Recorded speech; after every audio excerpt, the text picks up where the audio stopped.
Olá, eu sou Thaís Coelho, advogada e apressada. Tenho como missão, todas as vezes que ligar o meu gravador, abrir a porta para um espaço seguro de reflexão, onde as nossas memórias dos amores que amamos são convidados a fazer parte do nosso diálogo, como uma forma de mantermos vivo aquilo que já não está mais entre nós. E nesse caminho, nos reconhecemos uns nos outros, e nossa missão enquanto coletivo de apressados é dar apoio no passo do outro, para não deixar ninguém pelo caminho. Vamos lá, eu precisei de mais de 100 dias para me recuperar do pior feriado de Tiradentes de toda a história.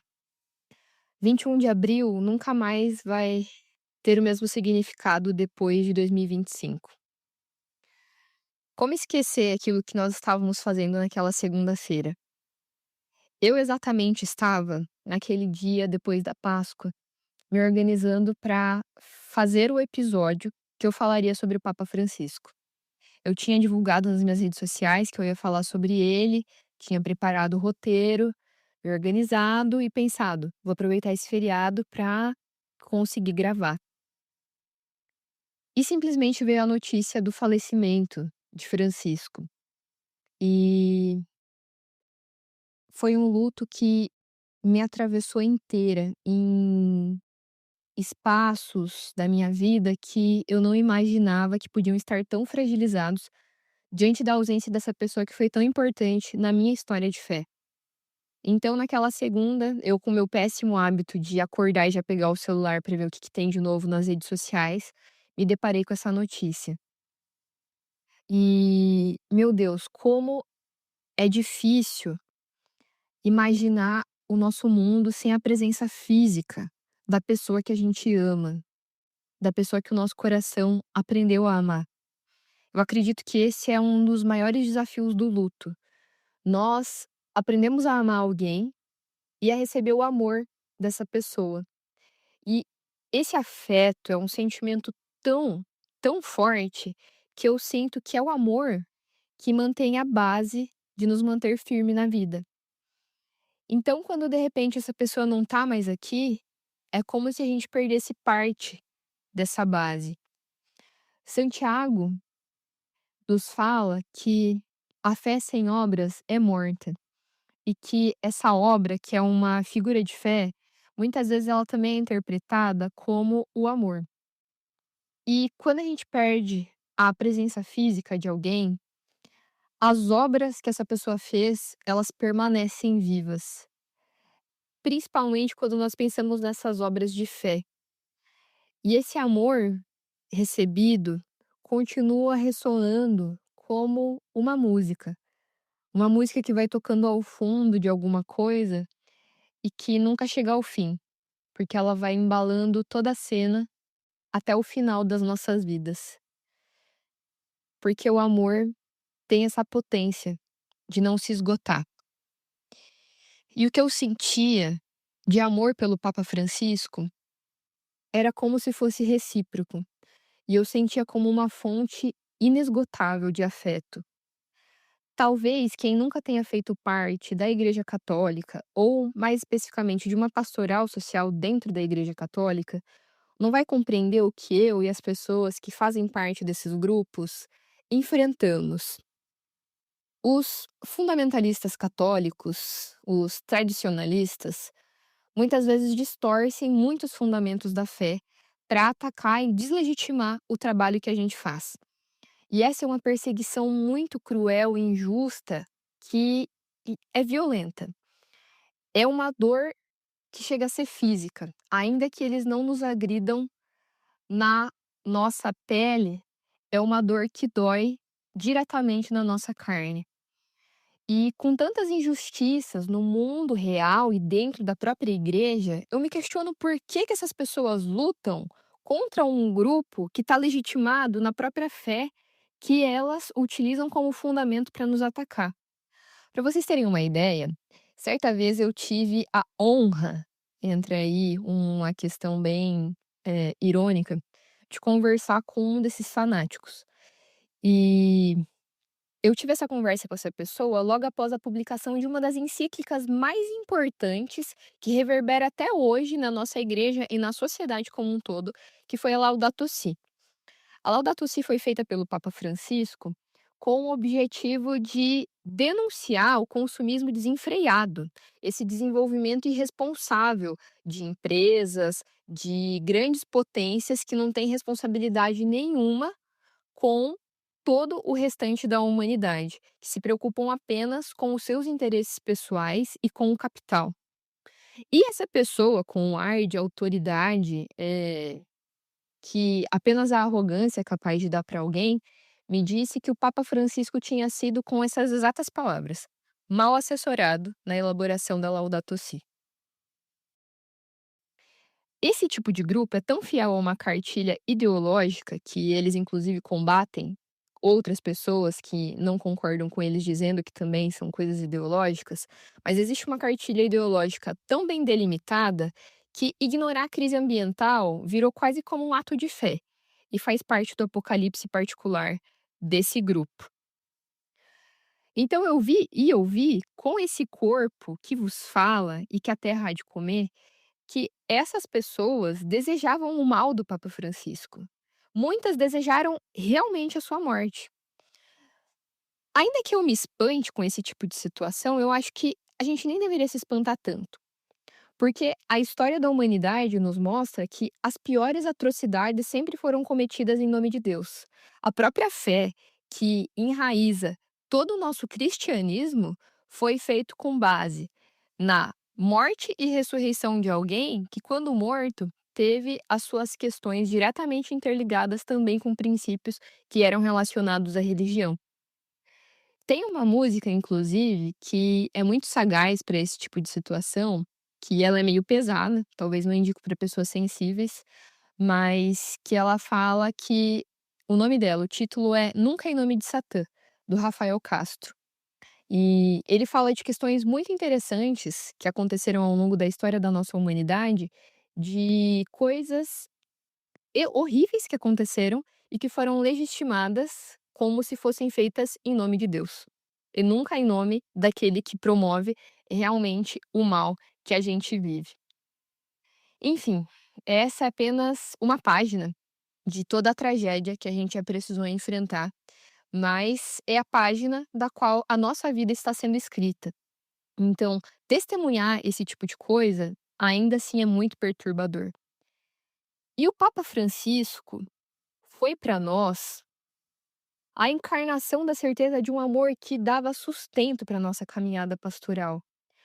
Nós sentíamos que atravessar os muros da igreja era possível porque nós fazíamos isso sob a proteção de um amor, de alguém que orava por nós. Quando nós estávamos nas ruas, na defesa dos pobres, na proclamação da libertação. Hoje, nós continuamos seguindo por esse mesmo caminho, nessas lutas silenciosas que a gente trava no nosso cotidiano. Mas é impossível ignorar que a ausência da proteção desse homem, que tanto nos amava e que nós amávamos tanto, ela nos cercava de segurança. E hoje a ausência dessa figura pesa sobre nós. Pesa porque nós caminhamos cada vez mais expostos. E agora sem esse olhar que nos reconhecia, que caminhava ao nosso lado, que pensava numa igreja sinodal de diálogo, com base na fraternidade. Mas nós permaneceremos sendo testemunhas desse homem que foi uma escola de esperança para o mundo. E como seus fiéis alunos, nós levaremos o seu legado pela eternidade dos nossos dias. E eu faço esse episódio como um tributo para esse homem que resgatou minha fé.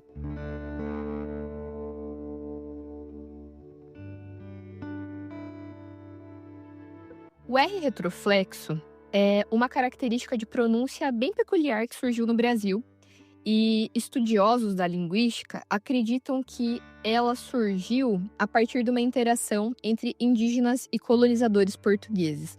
Mas antes disso, deixa eu explicar o que é retroflexo. Eles chamam retroflexo a língua ir para o céu da boca, como que indo para trás, para fazer o som daquilo que nós do interior do Paraná, de São Paulo, Minas Gerais, talvez parte ali de Mato Grosso, Goiás, também falam. Por exemplo, se a gente vai falar a palavra porta, a gente não consegue falar igual um carioca, por exemplo, que fala porta. Nós falamos porta, como se a nossa língua pesasse na hora de pronunciar o R. E para isso se chama então R retroflexo. Então, essa forma característica da nossa região para falar algumas palavras que têm a letra R teve uma influência direta dos indígenas. E eu acho isso até bastante curioso e engraçado pensar que muitos dos que hoje desdenham da população indígena, que travam verdadeiras batalhas, muitas vezes até armadas e não apenas na retórica, e que têm orgulho do seu dialeto caipira, que é bem característico por esse R bem puxado, se orgulham de falar dessa forma, de carregar esse traço que é profundamente marcado por uma influência indígena, aqueles que eles tanto insistem em marginalizar. E sem contar vários outros traços da nossa história que são completamente influência da população indígena, que é dona original de todo o território nacional. E esses são diálogos e pensamentos que me levam a confirmar que parte daquilo que nós somos é parte de algo que, na verdade, é invisível, muito maior do que a nossa própria história, marcada simplesmente pelos anos de vida que a gente vai pisar aqui na Terra. Porque existem coisas que vão muito além da nossa compreensão. Shakespeare dizia que há mais coisas entre o céu e a terra que a nossa vã filosofia consegue compreender. E de fato é isso.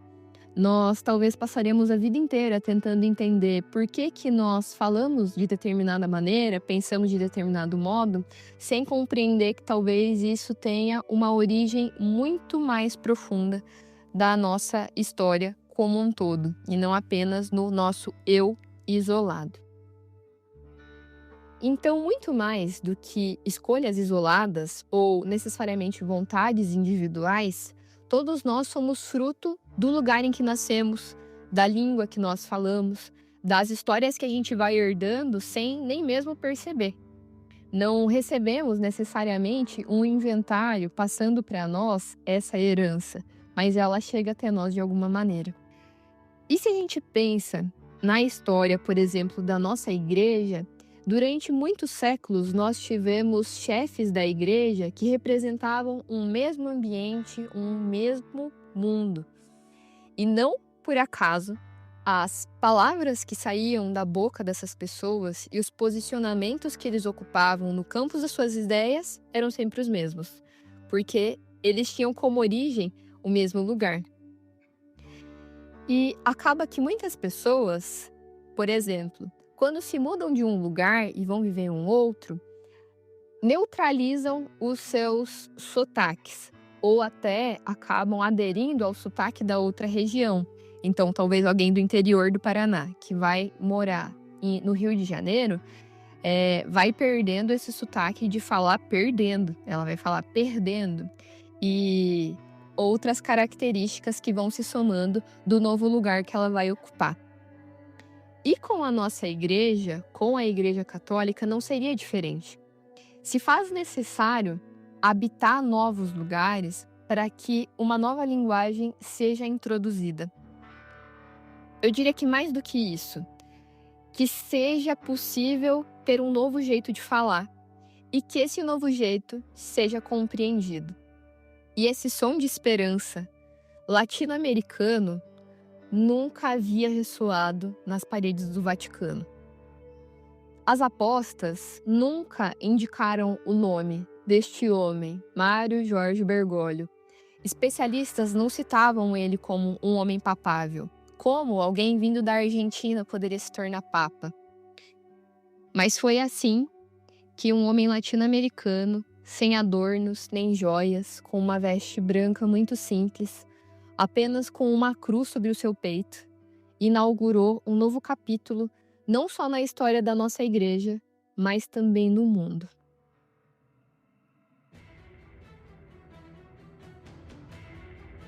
O Papa Bento XVI anunciava que deixaria o cargo. Há 600 anos, não se ouvia uma notícia assim. E qual seria a salvação? 8 anos de um papado conservador terminavam num gesto revolucionário. Bento XVI, aos quase 86 anos, deixa o pontificado e entra para a história. Muita ansiedade até um momento tão esperado. Habemus Papam.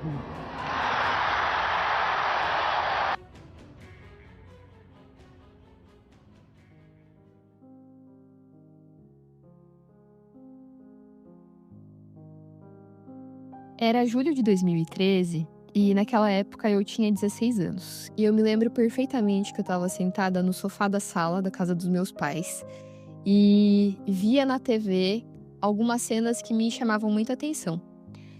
Naquela época eu estava vivendo a minha mais plena rebeldia. Eu não me interessava por religião, por fé, por nada disso, porque eu me sentia muito distante de tudo que era da igreja.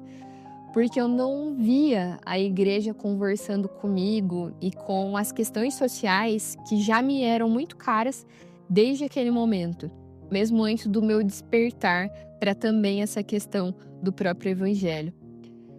Mas naqueles dias, eu assisti milhões de jovens na rua que choravam de emoção diante da presença desse senhorzinho que chamou muita atenção. E esse senhorzinho era simplesmente ele, Francisco. Na chegada para a Jornada Mundial da Juventude, que susto! O carro preso num engarrafamento e cercado pelos fiéis. Tranquilo, o Papa manteve o vidro aberto e retribuía o carinho dos fiéis. Assim foi por onde passava. Um mar de braços, acenos, bandeiras, saúda o Papa.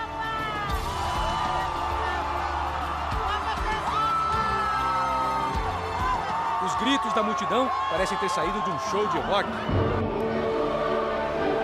Euforia.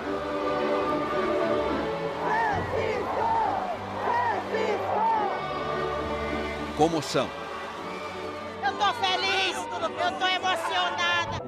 Falou de solidariedade em bom português. Como diz o ditado, sempre se pode colocar mais água no feijão.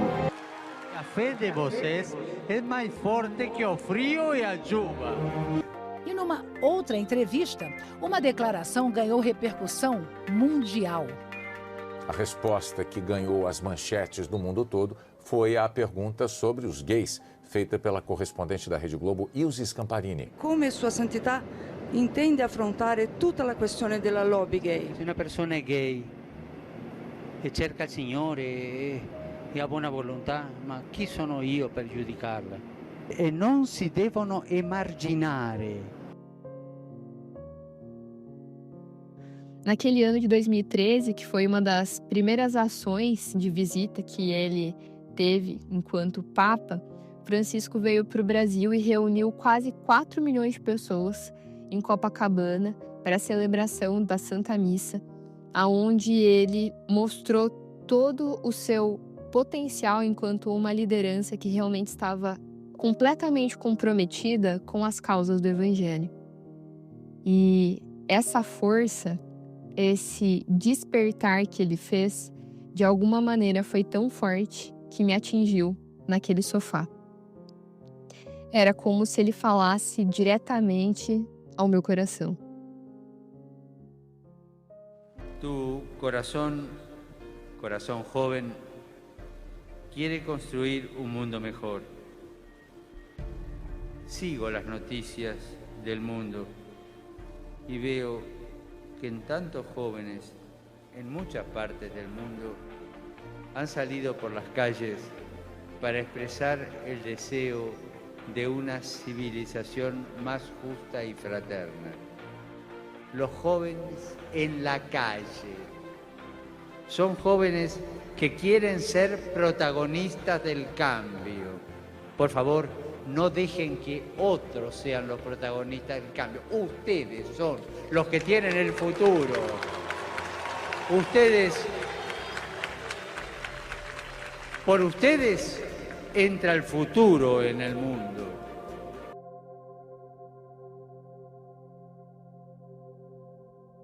Existe uma história que contam sobre São Francisco de Assis que eu acho muito interessante. Foi uma revelação que aconteceu com ele diante da cruz de São Damião. Conta-se que Francisco entrou em uma igreja e durante esse discernimento que ele fazia de compreender a sua fé, ele olhava para aquela cruz e de repente escutou uma voz que dizia: Francisco, você não vê que a minha casa está em ruínas? Vai e reconstrói a minha igreja. E Francisco, quando escutou essa história, entendeu de forma literal esse chamado. Ele se sentiu convocado por Deus a, com as suas próprias mãos, reformar as igrejas. E então, por sua própria conta, ele foi atrás de reconstruir essa igreja de São Damião e tentar trazer para esse aspecto visual da igreja uma nova igreja. Mas com o passar do tempo e desse discernimento que São Francisco de Assis fazia, ele percebeu que, na verdade, esse era um apelo que não falava sobre aspectos materiais da nossa vida. Era um apelo chamado à renovação da própria igreja, não de paredes, mas de almas, de questões internas da nossa vida. Então, aquilo que estava em ruína era a vivência do Evangelho, uma compaixão que tinha sido esquecida, a simplicidade da vida que tinha sido abandonada, a fé que era muito enfraquecida pelo poder e pela indiferença com o outro. Então, Francisco entendeu que ele deveria reconstruir a igreja de dentro, que somos nós. Então, com o testemunho radical que ele tinha de pobreza, fraternidade, de cuidado com o outro, com a casa comum, com a natureza, com os animais, com o pobre, ele passou a viver essa radicalidade do Evangelho concentrada naqueles excluídos, na vivência fraterna e na promoção da igualdade e da paz. E de forma muito curiosa, Deus age na vida da humanidade, revelando para nós de tempos em tempos, através de algumas figuras muito características, de que Ele realmente está entre nós, de que Ele é materializado em pessoas que vivem a sua fé tal qual São Francisco um dia viveu. E nós tivemos essa grande sorte de um dia termos esse Papa, que foi a continuidade dos passos de São Francisco de Assis, e que não por acaso escolheu Francisco como o seu nome. E que, inclusive, contam que, quando ele foi eleito Papa, um cardeal brasileiro chegou até ele e falou: não se esqueça dos pobres. E, de fato, Francisco viveu todo o seu papado sempre lembrando dessa exortação que esse colega fez e seguiu durante toda a sua trajetória enquanto líder da nossa igreja, reconstruindo essa igreja, muito mais do que em aspectos materiais, trazendo para ela esse caminho que, diante da cruz, ele ousou aceitar esse desafio de ser um novo Francisco, um Francisco contemporâneo habitando entre nós.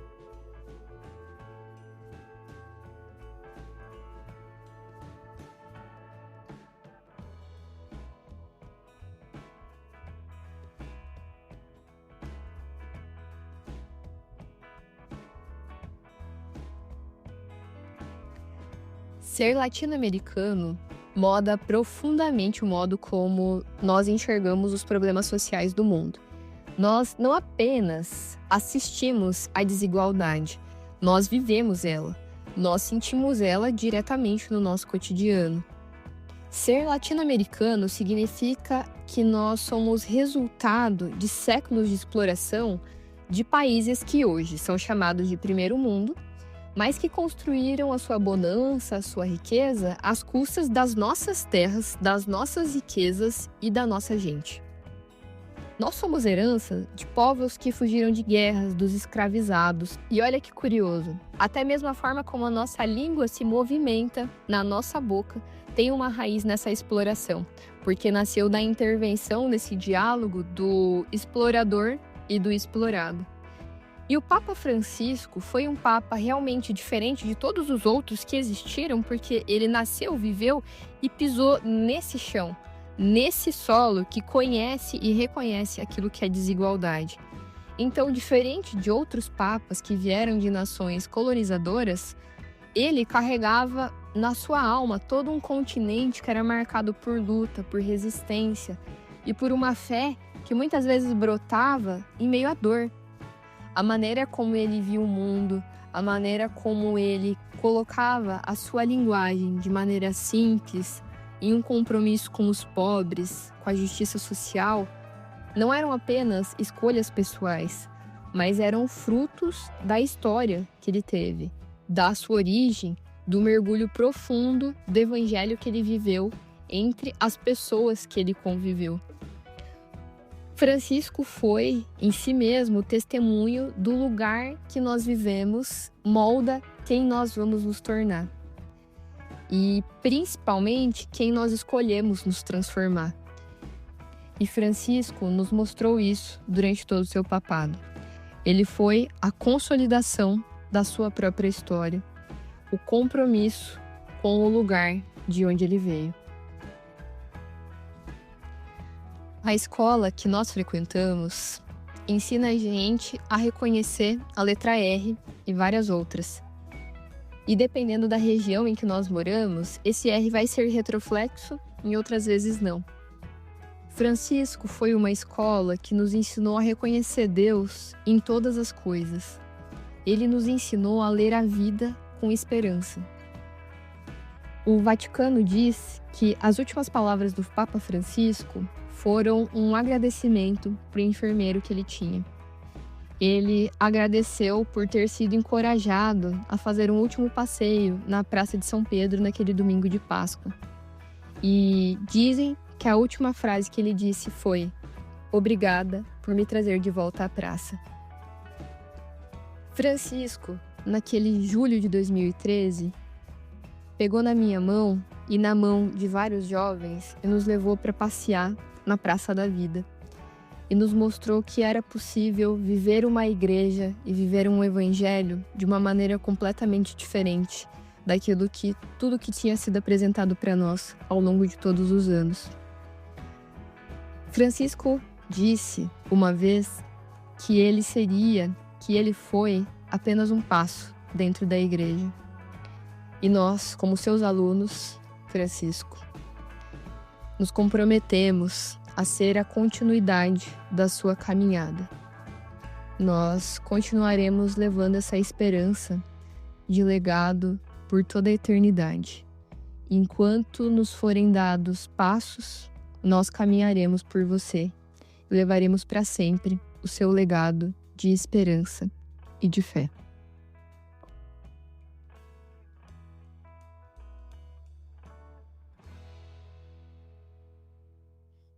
Esse episódio contou com a retrospectiva da JMJ em 2013 da Rede Globo de televisão.